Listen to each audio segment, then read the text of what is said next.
Il y a des conditions absolues pour ce salut.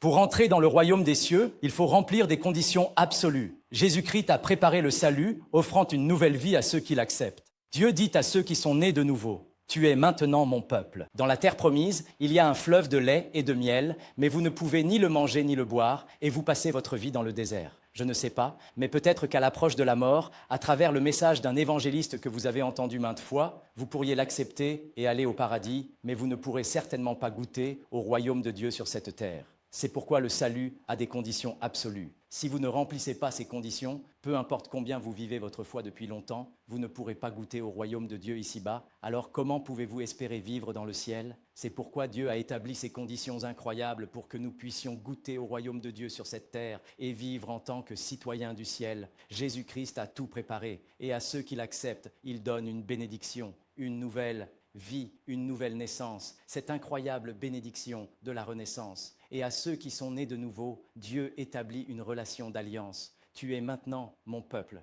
Et il dit, je vais te prendre en charge, ne t'inquiète pas. Que tu tombes ou que tu faiblisses, même si tu rencontres Jésus, cela peut même exposer davantage tes péchés. Pourquoi ?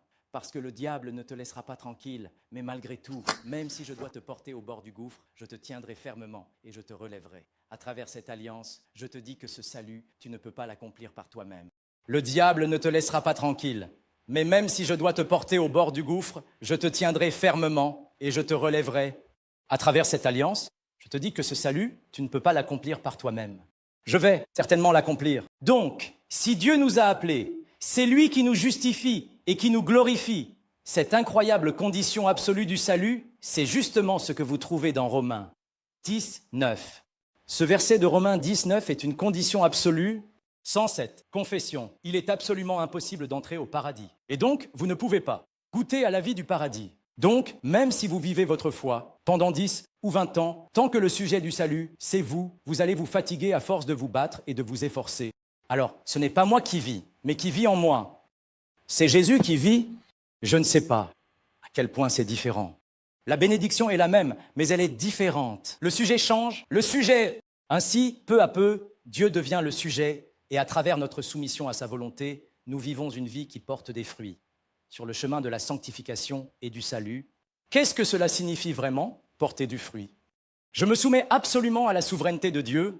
Alors, pourquoi Jésus est-il mort et ressuscité? C'est à partir de cette question que tout commence. Pourquoi Jésus est-il mort et ressuscité? Alors, vous le savez tous, n'est-ce pas? C'est pour essayer de devenir le maître. Regardons Romains 14, 9. En méditant et en réfléchissant à ces paroles, je me suis dit, ah, c'est vrai. Notre première naissance, c'est qu'est-ce que c'est que la malédiction d'une vie où je suis le maître? Une ardente détermination. Je suis vraiment en communion avec Dieu, donc je vis sans recevoir la provision de Dieu. Vous savez, le plus beau cadeau que nous avons dans notre vie, en confessant Jésus comme Seigneur, c'est que nous pouvons vivre en communion avec le Saint-Esprit. Quand vous vous repentez et que vous confessez Jésus comme Seigneur dans votre cœur, il y a vraiment une bénédiction quand Jésus est en vous. Maintenant, vous pouvez confier vos soucis, vos inquiétudes et vos problèmes au Seigneur et vous avez la bénédiction de recevoir la direction à travers le Saint-Esprit. Donc, croire en Jésus comme Seigneur n'est pas un simple événement. Ce n'est pas juste que Jésus est mort sur la croix et qu'il est ressuscité. Accepter Jésus comme maître, c'est reconnaître qu'il est le souverain absolu, le recevoir, croire en lui et le suivre. Alors, qu'est-ce que cela signifie? J'ai des valeurs et des expériences d'une vie où j'ai été le maître. Ça, c'est hors de question. Ça, c'est hors de question. Les émotions négatives, parfois, même les blessures émotionnelles, peuvent toutes être confiées au Seigneur. Et qu'est-ce que cela signifie d'être maître? C'est accepter la gouvernance et la direction fondamentale. Alors, que le Seigneur règne. Alors, s'il te plaît, gouverne et dirige notre famille, notre nation et notre vie. C'est ce qu'on appelle la seigneurie. Alors, que signifie Romains 14, 9? C'est seulement si Jésus est mort et ressuscité qu'il peut être notre maître et nous restaurer, parce que sans la résurrection, il n'y a pas de seigneurie. Pourquoi? La résurrection, ce n'est pas seulement la résurrection de Jésus. La résurrection, c'est ma résurrection. C'est une déclaration incroyable que Jésus a brisé le pouvoir de la mort par sa résurrection, et maintenant il déclare « Je suis ton maître ». Déclaration. Vous savez que vous êtes en colère? Vous savez que vous êtes en colère. C'est parce que la souveraineté n'est pas reconnue. Quand la souveraineté est reconnue, alors on peut confier toute sa vie et essayer de confier Alors, on commence à vivre des choses incroyables et à voir l'œuvre de Dieu. C.S. Lewis l'exprime ainsi: si nous ne servons pas Jésus comme notre Seigneur, il nous avertit inévitablement qu'autre chose deviendra le maître de notre vie. Si nous ne nous repentons pas et n'accueillons pas Jésus comme le maître de notre cœur, peu importe combien nous allons à l'église, quelque chose d'autre finira par régner sur notre vie. Alors, est-ce que Jésus est devenu notre Seigneur en mourant sur la croix? C'est ce que vous confessez toujours quand il est question de mourir sur la croix. C'est le secret de la naissance et le secret de la renaissance. C'est ce qui la différencie des autres religions. Quand Jésus est mort, il n'était pas le seul à mourir.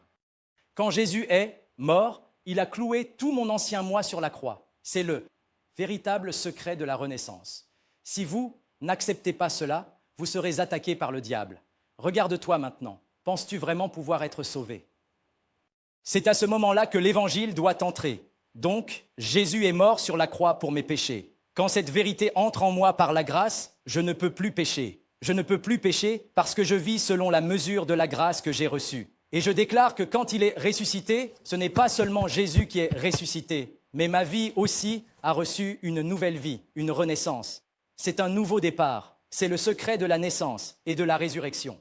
Donc, quand nous croyons que celui qui nous a vivifiés est dans notre cœur, c'est à ce moment-là que le Créateur nous accueille en tant qu'enfants.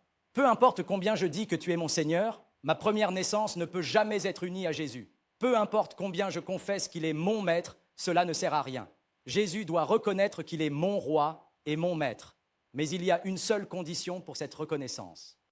Il faut croire en celui qui nous a vivifiés. C'est ça. L'Évangile, oui, l'Évangile. Je vous bénis pour que cette partie devienne claire. C'est seulement quand Jésus est le maître.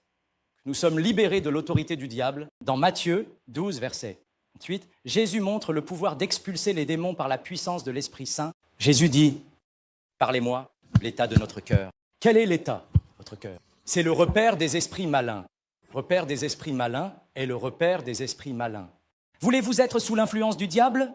L'influence du diable, ce n'est rien d'autre. On vit en étant jaloux, en tuant, en étant immoraux, en volant, en faisant de mauvaises choses, et on passe sa vie à se détruire. Un couple doit vivre en s'aimant mutuellement, et dans la relation avec les enfants, profiter du royaume de Dieu, c'est la volonté de Dieu. Mais si l'on est sous l'influence du diable, on passe sa vie dans des conflits, des divisions, des disputes, la jalousie et de l'envie, et tout cela finit par se briser. Il faut choisir entre une vie brisée et une vie épanouie.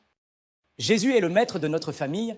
Ce choix et cette confession, il y a un changement incroyable. Et le premier est que le centre de la vie change. C'est pourquoi l'apôtre Paul dit dans Galates 2, versets 1 et 20, « Ce n'est plus moi qui vis, mais c'est Christ qui vit en moi. C'est une bénédiction que le Seigneur m'a donnée, me permettant de confier tout ce que j'ai à cette merveilleuse salvation, après avoir lutté et travaillé dur dans ma vie.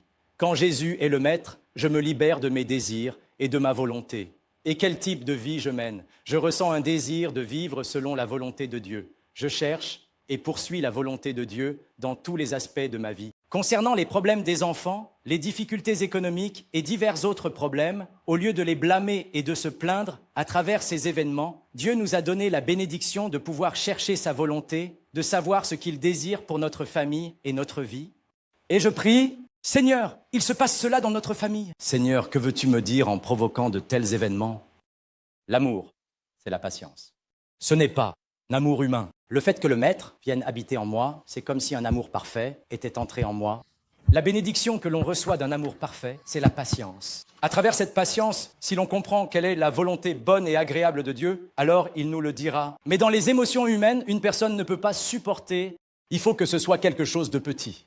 Il faut être guidé par Dieu. Mais savez-vous comment on vit en suivant la chair? On vit selon nos émotions, on doit vivre selon sa propre nature, on doit vivre selon sa propre colère, on doit vivre selon sa propre volonté. Mais quand on fait de Dieu notre Seigneur, notre centre change. Donc on lui demande, c'est ça, je vais vous dire quelque chose de très important. À ce moment-là, sans être blessé, Dieu gouverne sa vie.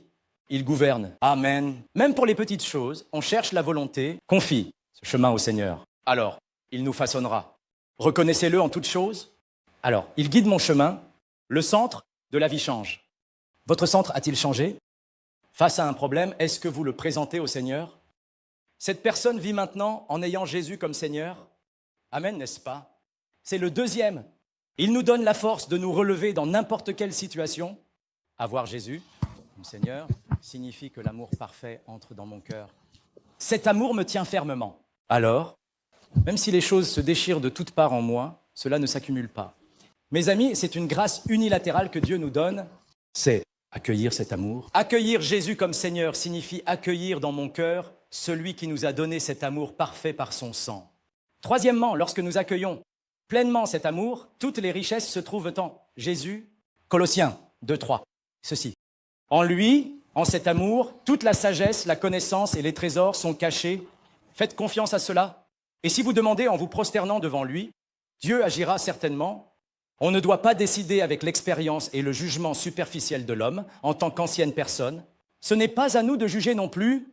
Quand Dieu agit, il y a un changement. Quand Dieu agit, il n'y a rien qu'il ne puisse accomplir. Si Dieu veut utiliser quelqu'un, alors il le fera. C'est justement la nature maléfique pour Dieu. Donc, mes amis, le jugement et la condamnation, c'est ce qui me fait le plus peur. Ce que je redoute le plus, c'est la condamnation et le jugement de mon cœur. Si je juge et condamne, je détruis le royaume de Dieu. Ce n'est pas à moi de le faire. C'est quelque chose que Dieu fera. Donc, si nous sommes en lui, cet amour cache en moi la sagesse et tous les trésors. S'il est le Seigneur, nous n'avons rien à manquer.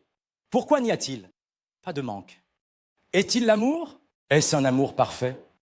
Cet amour nous enveloppe et nous entraîne. Alors, qui pourra nous séparer de l'amour du Christ?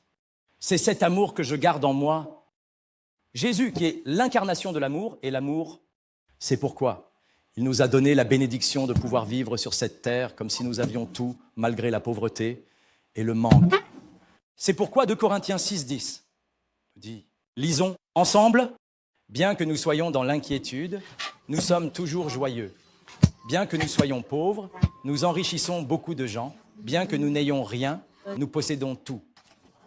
C'est exactement cette plénitude que Jésus, en tant que Seigneur de mon cœur, donne à ceux qui vivent dans son amour parfait. Je souhaite que notre communauté puisse profiter de cette plénitude. C'est cela, l'Évangile. C'est pourquoi proclamons la Seigneurie de Jésus. C'est pourquoi 2 Corinthiens 4:5 dit, ce n'est pas nous que nous proclamons. Ce n'est pas de mon témoignage que je parle, ce n'est pas de mon expérience que je parle. C'est uniquement pour la Seigneurie de Jésus que Jésus est mort sur la croix et ressuscité. Pourquoi devait-il ressusciter? Sa résurrection nous relie à Dieu à travers la mort de Jésus et sa résurrection, notre relation avec Dieu est restaurée. Dans notre vie, où nous ne pouvons ni chercher, ni connaître, ni voir Dieu, et où nous vivons dans l'obscurité, c'est à travers la mort de Jésus sur la croix et sa résurrection que, désormais, quiconque appelle Jésus Seigneur, notre relation avec Dieu est complètement restaurée. Comment la Seigneurie de Jésus est-elle possible? C'est possible quand on croit qu'il nous a sauvés. Devant cette incroyable confession, que cette communauté puisse vraiment expérimenter la véritable liberté et la joie que Jésus donne, et qu'elle ne se contente pas de croire en lui simplement comme notre Sauveur, mais qu'elle reconnaisse qu'il est notre Seigneur. Quand nous accueillons ce Seigneur dans notre cœur, nous pouvons vraiment vivre l'Évangile authentique et expérimenter la gouvernance et la domination de Dieu sur cette terre. Je bénis sincèrement cette communauté au nom de Jésus-Christ.